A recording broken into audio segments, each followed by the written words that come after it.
Hi, I'm Chuck. I graduated from the University of California, Berkeley in 2016. My college experience seemed perfect. I was part of a frat, balanced my studies, and enjoyed socializing. I even met my fiancée, Rosie, at Berkeley. But if you'd asked me about Berkeley as a freshman, my answer would have been very different. One incident stands out, reminding me of why I wasn't overly ambitious in high school. The atmosphere at Berkeley was foreign, with an intensive focus on career development and planning your future. LinkedIn profiles were scrutinized, and the pressure to network was immense. Despite feeling out of place, I landed an interview with a prestigious business firm. Everything seemed normal until the day of the interview. The interview location turned out to be a construction site in Oakland, which struck me as odd. With no coffee shop in sight, confusion set in. Luckily, my friend Riley offered to drive me. Upon arrival, I was greeted by a towering man in a black suit beside a matte black Bentley. Despite feeling uneasy, I followed him into the car.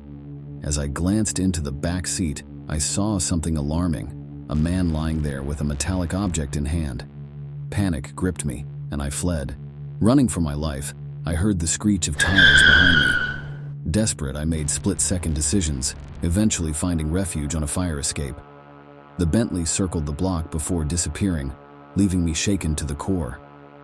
Reluctant to speak of the ordeal, I pushed it to the back of my mind. But moments like these remind me of the terror I narrowly escaped. If you liked this story, subscribe to the channel to stay tuned.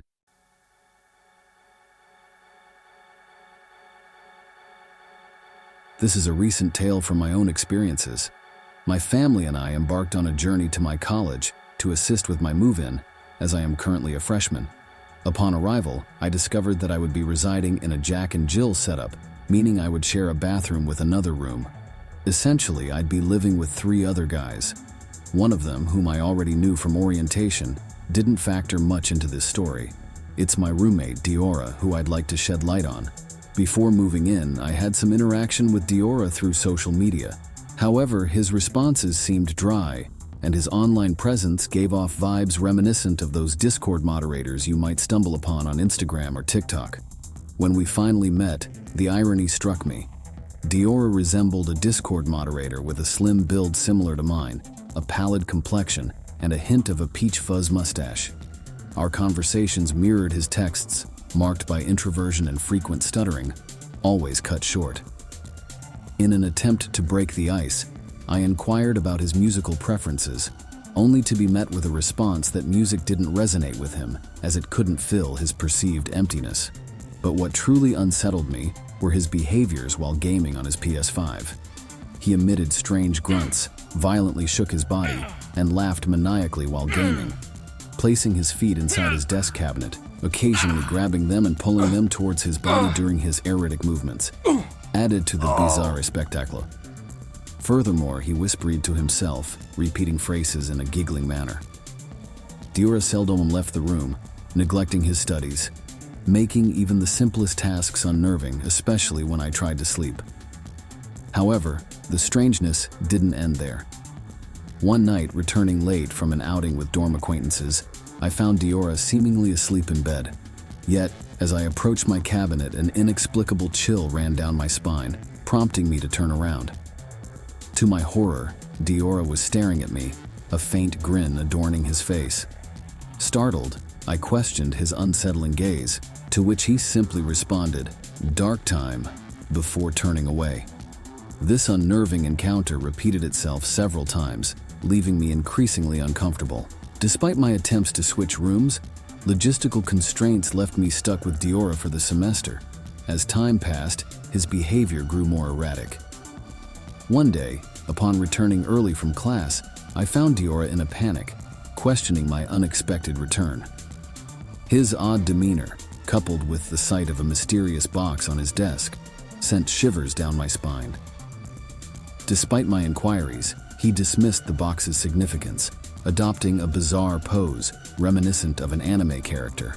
In a moment of confrontation, I discovered my missing belongings inside the box: my iPhone charger, scissors, and even personal items like socks and a disposable photo of myself. Confronting Diora only led to denial, exacerbating my sense of unease. Despite involving the resident advisor, without concrete evidence, little could be done. As time wore on, Diora's reassurances of change offered little comfort. While I remain in the same dorm, our interactions are minimal, and I avoid the room whenever possible. The lingering mystery of the box and Diora's unsettling behavior continue to haunt me, leaving me on edge and sleepless, questioning the inexplicable presence of my belongings in his possession, and the eerie labeling of the box with my name. During my freshman year of college in 2019, I experienced something that still sends shivers down my spine whenever Halloween rolls around. At my college, Halloween week was synonymous with crazy parties, a whirlwind of festivities that included fraternity costume parties, bars adorned with themed decorations, and a constant flow of booze. Being at a Big Ten school, the celebrations were epic, with our football team's victories adding to the electrifying atmosphere.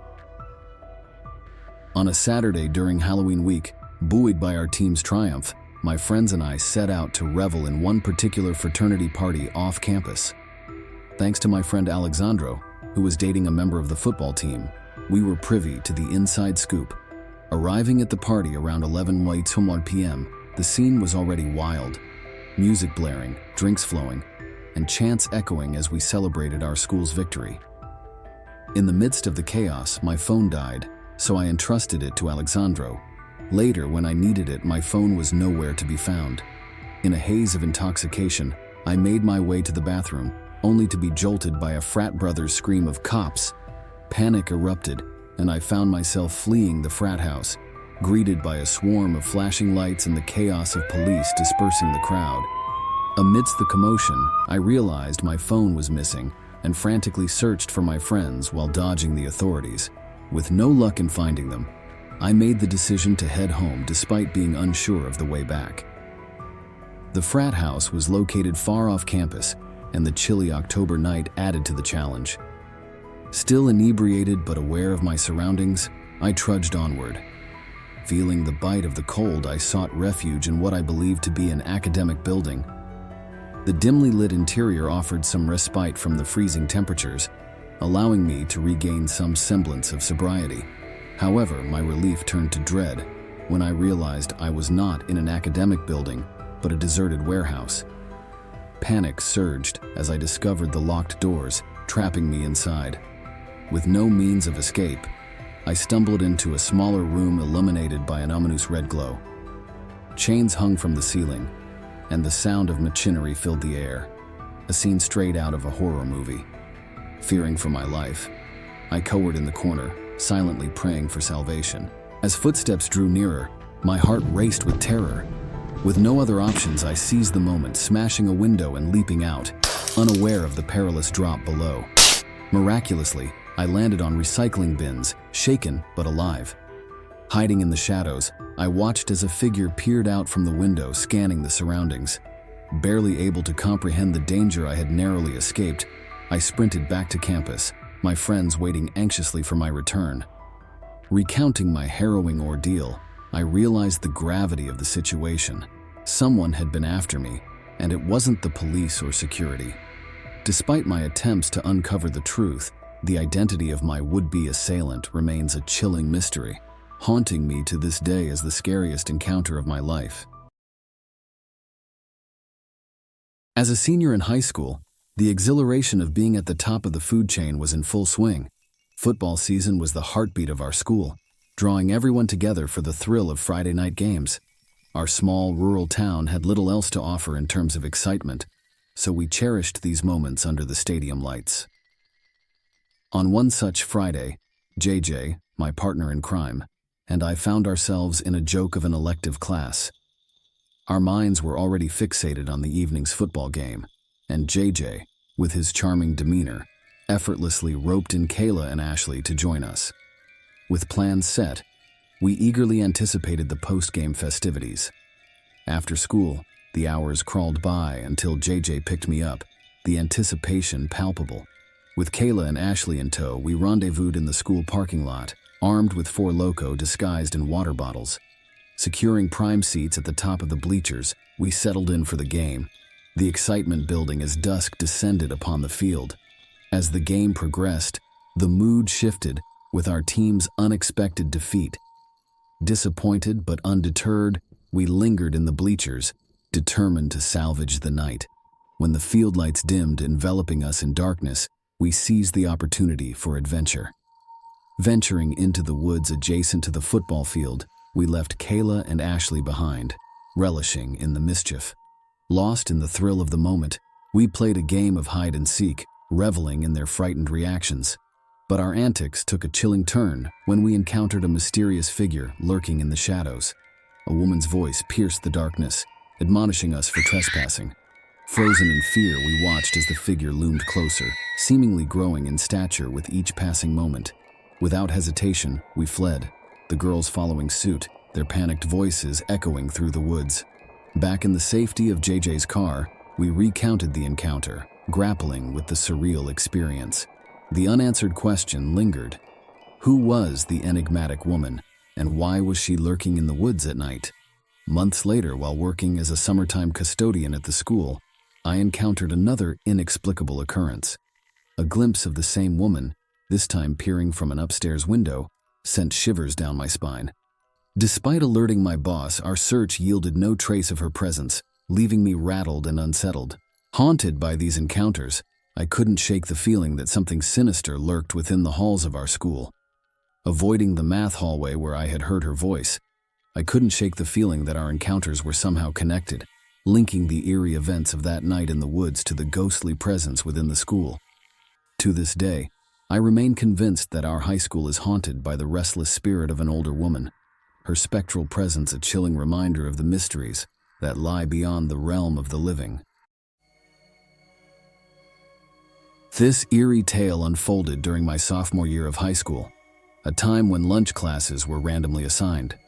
Unfortunately, fate had it that only my buddies Liam and Mike shared this lunch period with me that year. Enter Craig, the new kid who sauntered into our first period astronomy class a few months into the school year. Our teacher, known for his playful banter, wasted no time in putting Craig on the spot, coaxing him to introduce himself to the class. And thus, our encounter with Craig began. Craig, a rather unremarkable-looking fellow with patchy facial hair, quickly found himself occupying the desk next to mine. As we exchanged pleasantries, I couldn't shake the feeling that there was something off about him, an unsettling vibe that lingered throughout our interactions. Despite my reservations, I agreed to partner with Craig on a class assignment, a decision that would inevitably lead to more unnerving encounters. His humor, riddled with cringeworthy jokes and vulgarities, left me increasingly uneasy. Yet, I remained cordial, empathizing with the struggles of navigating a new school environment. Fast forward to lunchtime, where Craig's unwelcome presence became a daily fixture at our table. Despite Liam and I's attempts at civility, Craig's peculiar behavior grew increasingly unsettling. It was as though a dark cloud loomed over him, casting a shadow over our once carefree lunches. The situation took a disturbing turn when Craig, emboldened by his misguided sense of camaraderie, began to overstep boundaries. His persistent attempts to insert himself into my plans outside of school sent chills down my spine, prompting me to question his motives. One evening, as I returned home from school, Craig's unsettling behavior reached a new level of creepiness. His unwelcome presence in my neighborhood, coupled with his attempts to lure me outside, left me feeling vulnerable and exposed. Faced with the chilling realization that Craig had been lurking in my vicinity, I knew I had to take action. I reached out to my family and friends, sharing my harrowing experience and seeking solace in their support. In the aftermath of this ordeal, it became apparent that Craig's troubled past had followed him to our school. His erratic behavior, fueled by a deep-seated need for validation, had left a trail of unease in his wake. As the dust settled and Craig's presence faded from our school, I couldn't help but wonder about the unsuspecting individuals who had crossed his path before me. What horrors had they endured at the hands of this troubled soul? Though Craig's chapter in my life had come to a close, his unsettling presence lingered in my memory, a stark reminder of the darkness that lurks beneath the surface of seemingly ordinary encounters.